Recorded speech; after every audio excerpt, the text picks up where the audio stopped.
ஸ்ரீ குருப்யோ நமः. ஸ்ரீமத் பகவத்கீதை அர்ஜுன விஷாத யோகம் 19வது ஸ்லோகம். சகோஷோதார்த்தராஷ்ட்ராணாம் ஹிருதயானி வ்யதாரயத் நபஸ்ச பிருத்திவீம் சைவ துமுலோ வ்யனுநாதயன். சகோஷா அந்த சப்தம், அவரவர் தனித்தனியே அவரவருடைய சங்கத்தை முழங்கினார் இல்லையா. இது அந்தந்த சங்கத்துக்கும் யுனிக்காக ஒரு சவுண்ட் இருக்குது அப்படிங்கிறத நாம் எப்படி புரிஞ்சுக்கலாம் அப்படின்னு கேட்டால், விராட்ட பருவா முடிவில், அதாவது அஜ்ஞாதவாசம் கடைசியில் இவர்கள் கௌரவர்கள் எல்லாரும் போய் கண்டுபிடிச்சிட்றா இங்கே தான் இருக்கா அப்படின்னு. அந்த யுத்தம் நடக்கிறது. அந்த யுத்தத்தில் பிருஹன்னலா அப்படின்னு சொல்லக்கூடிய ஸ்திரீ வேஷம் தரிச்சுட்டு இருக்கக்கூடிய ஒருத்தி சங்கநாதம் பண்ணுறா. அந்த யுத்தத்தில் பிரவேசிக்கிறச்சே அந்த சங்கநாதத்தை கேட்டோடனேவே பீஷ்மர் சொல்லிடுறார், இது அர்ஜுனனுடைய சங்கம் அப்படின்னு.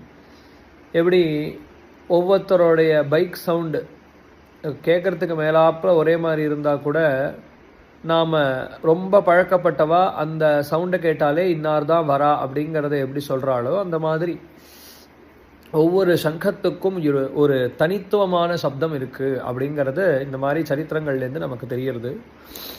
ஆனால் தனித்துவமாக ஒவ்வொரு சங்கத்துக்கும் சப்தம் இருந்தாலும் எல்லாம் சேர்ந்து ஒரே சமயத்தில் முழங்கும் பொழுது அந்த கோஷம் அப்படிங்கிறது துமுலகான்னு சொல்கிறார். ரொம்ப பெரிய கோஷமாக இருந்தது. இமேஜின் பண்ணி பார்க்கணும், இத்தனை அக்ஷௌஹினி சேனை, உலகப்போர், உலகத்தில் இருக்கிற அத்தனை நாட்டு சேனைகளும் வந்திருக்கு.